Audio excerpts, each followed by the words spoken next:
For anyone looking for an alternative to Final Fantasy Tactics, Tactics Ogre might be the game for you right now. It's a remake of the original. I never played the original, so I can't speak too authoritatively about the changes that have been made. I know there are lots of quality of life issues that have been addressed with the remake, but for someone like me who's just looking for something like Final Fantasy Tactics, a favorite of mine, I've always enjoyed that kind of turn-based, build a party, build your characters according to how you like. That's the kind of freedom I'm looking for in these games, and Tactics Ogre definitely has that.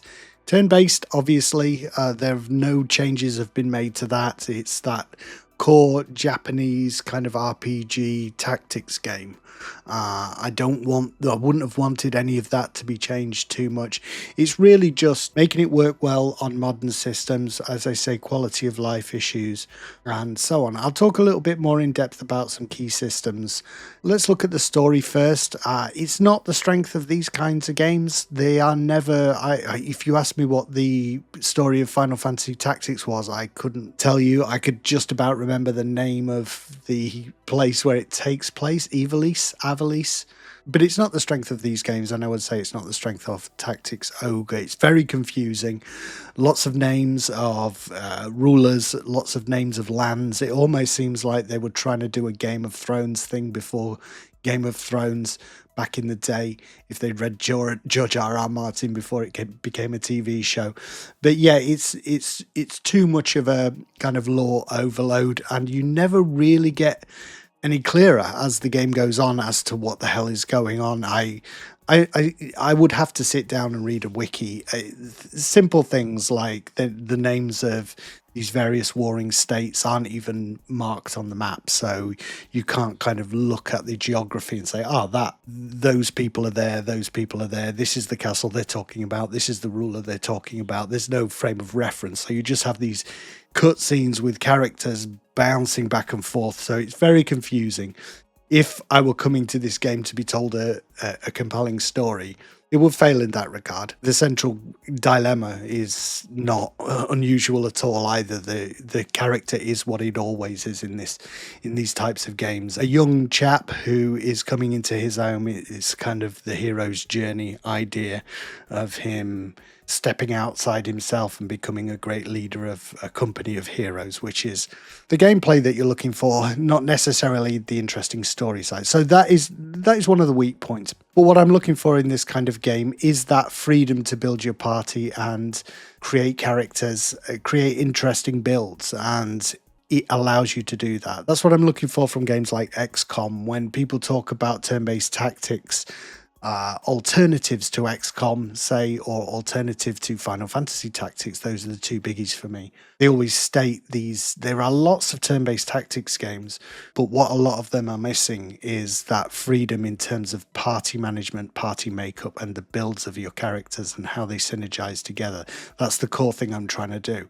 With Final Fantasy Tactics, one of my favorite things was exploring the branching career paths, and you could switch careers and merge careers, and if you did various different careers, you could gain access to some hidden classes, that kind of thing. There may well be stuff like that in Tactics Ogre. I deliberately have not read guides because I want to explore as I go, but you'll find in this game that you can do something similar. So you can recruit the enemies that you're fighting against, be they monsters or other human characters of different classes, and bring them into your party. You also have class marks where you can buy a more basic warrior to start, and you can change them into the class of your choice. So you would recruit a warrior and then turn them into a beastmaster and use the beastmaster's skills to tame creatures. And some of those creatures are really quite powerful and interesting, and they make your party quirky and different. I got a griffin and cyclops and dragons of different hues. So that's what's kind of drawing me through these games, and the reason that I play, unlocking those classes, finding the skills, seeing how they progress. In terms of how the game plays, if you're familiar with Final Fantasy Tactics, it is very, very similar to that game, but there are some more gamified aspects, if that kind of makes sense. It was something that actually put me off early on. I didn't I didn't really like it. It felt a little bit like too gamified. So specifically, I'm talking about these various cards that appear on the battlefield that give you a boost to damage or boost to magic and so on. And they appear randomly around the battlefield, and you have to factor that in. They won't necessarily turn the tide of a battle, but if you factor them into your plans, it can affect things. And that sort of took away from the tactical consideration of just, like a game of chess, you know what the various pieces do and you know what your pieces do, and now there's this random aspect of all these different cards. But actually, once I got used to it, it wasn't too bad at all, and it's just another tactical thing to keep in mind. So say a physical card appears that might boost your damage. Do you go for that card and sacrifice doing some damage this turn for longer sustained damage after you've got the card throughout the course of the battle? Those kind of considerations. Another thing that is different is the general sense of, I can see why Final Fantasy Tactics, probably because Final Fantasy was the name recognition in the West. Certainly Final Fantasy had that name recognition and became the big deal, but I can also see a reason why Tactics might have become more popular than Tactics Ogre, because I would say that the character classes and just the visual design, the readability of the battlefield is not as clear in Tactics Ogre. It's not quite as quirky and as cartoony as Final Fantasy Tactics. Maybe you like that, but it leads to things like, it's not quite as, it took me a good few hours of playing to really be able to read very clearly in a melee, for instance, where there are lots of characters bunched up together. There's not much differentiation between what you're fighting. So those character classes, and they just kind of look very similar. You have to pay closer attention, and there's less variation and visual interest on the battlefield. You know, when you think about those quirky units in Final Fantasy Tactics, chocobos are an obvious example of something, but the ninja characters and the samurai characters, they really stood out. In this game, they're more kind of muted. It's more muted character design. I'm just not quite as connected to the characters as I might have been. And the inability to rename the central character is a thing. The makers of the game really do feel like they're telling a compelling story, and he needs to be called Dinam because the story is voiced and written, and that is his name in the story. But as I say, he's not a particularly compelling character. He's just a kind of a doll onto which you can project your own personality, a little bit of a blank slate, really. There are tons of systems to dig into if you so wish, like the crafting system, materials that drop on the battlefield and can be bought from shopkeepers that you can turn into more powerful items. And things to discover, little secrets like spell books and recipe books that will unlock recipes for some interesting skills, such as like the blow dart ability, the blow dart weapon that seemed to me pretty pointless until I found a book in one particular battle that told me how to create blow darts that stun or petrify the enemy. And like I say, quality of life has been, it feels very slick, very smooth. I've played it on both the PC and the PS5, and both versions run very smoothly. But there are some holdovers from the past that are a little bit annoying in the modern day. For instance, there's no clear way in a shop to quickly see what one character has got equipped so that you can see the stats of the thing you're buying and swap it out in that menu. You have to go into the shop, buy what you need, then come out and check your character and so on. Stuff like that you would expect to be a little bit smoother in this day and age. Music is really nice. There are some great battle themes, that kind of pseudo-epic style of music that from this kind of game that you would expect and is definitely there. Gives me those Final Fantasy vibes. There's not an awful lot of freedom as you move through the story to do additional battles. There is a training system in the game so that you can up your XP, but that seems to happen very quickly, and the whole training aspect and recruiting characters into your party is a little bit, well, I would say it's a choice. I don't know whether it makes it harder, basically. So you can only recruit, be they monsters or other character classes, in the actual story battles. The training battles you don't get. I know you can't recruit, and I don't think you get additional items either. So actually, I would say in terms of difficulty, Tactics Ogre is harder than Final Fantasy Tactics. There are some battles and some difficulty spikes at different stages through the course of playing that I encountered where I really felt like I don't know how to progress here. I've really got to, am I too low a level? So I spent some time grinding, see if that made a difference. It did make a difference, but actually one of the signs of a good tactics game for me is whether you have to really think about your tactics. You have to think about how am I playing and how can I improve.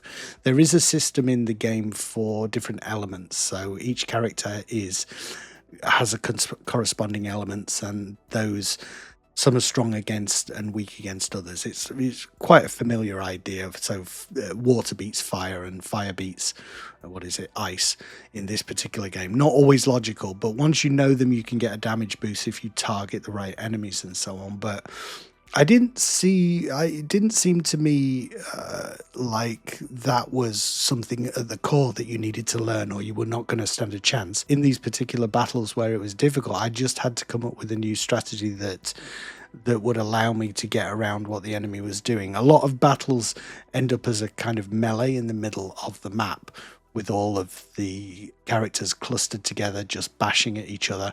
You do have these skills that can, like the pincer skill. So according to how you arrange characters in that melee, they will get additional hits and so on. So if the enemy's back is to you, you can trigger an additional hit from one of your party members. So that helps a little bit. So once you got all that stuff flowing, it gets easier. But basically, I just had to think, right, most of these battles end up as the crush, the melee, but there are these healer characters at the back of the line that are constantly healing my opponents. So I need a way to take them out. I need to get around the enemy and take out their healers.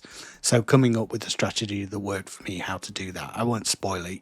You will definitely come up with your own, but I had to make those tactical choices, and that means that I think the game is a little bit trickier. I can't really remember having to do that in Final Fantasy Tactics too much. It's tended to be a case of just up your power level, get stronger.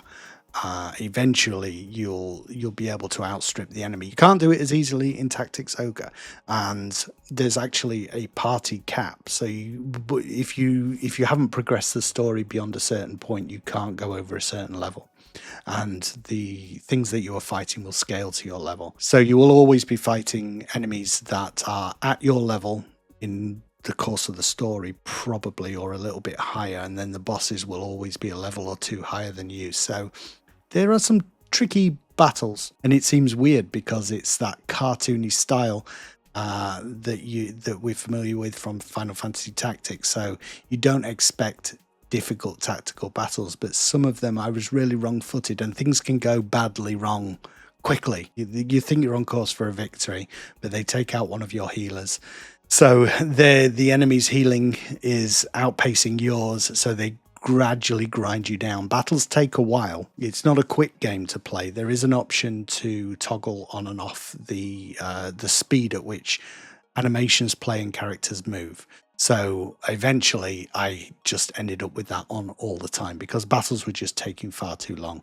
And once you've seen some of those animations and when they trigger, they just take a little bit too long. So I think most people will end up with that double speed on. Yeah, it's good. A great option. And I should have played it earlier when it came out. I did, and then I kind of dropped off it for various reasons. I think, like I say, the card system, the lack of character in the units in your party was a little bit off-putting for me. It didn't have that Final Fantasy Tactics hook that really made me identify with the characters. Some of it may be nostalgia because when I played that game, it was the first of these games that I'd played, whereas this is kind of, although it's earlier, Tactics Ogre is earlier than Final Fantasy Tactics, so this is the precursor. As I say, there have been rumours of a remake of Final Fantasy Tactics. I would really like to see that, but in the meantime, I think Tactics Ogre is a good option. It's not quite up there with Tactics, but it is a fun tactics game, very much in that vein. Build your party, build your characters the way you like, find interesting synergies, unlock different characters, get those monsters, a little bit of a Pokemon kind of game going on where you collect those characters that not everyone is going to have in their party. I've got like a little lizard guy. He's not even that unusual. You can get them quite early on, but I really like him. He's like a rank and file of the enemy's monsters that they throw against you, but now he's on my team and I really like him. He's a warrior and he's using his fists to punch people. These quirky little party makeups that you end up with. So yeah, I've really enjoyed my time with it. I would recommend it if you're into turn-based tactics, specifically Final Fantasy Tactics fan. Just don't try to rush it. There's no way to rush it. You can't get it going any faster than it runs already. I would like the battles to move a little bit faster than they do, but as long as you're not rushing, you'll have fun with it. Thanks for watching the review. Hope you'll try out the game if you're a fan of this genre. I've been Napier. Thanks for listening, watching, and I'll see you next time.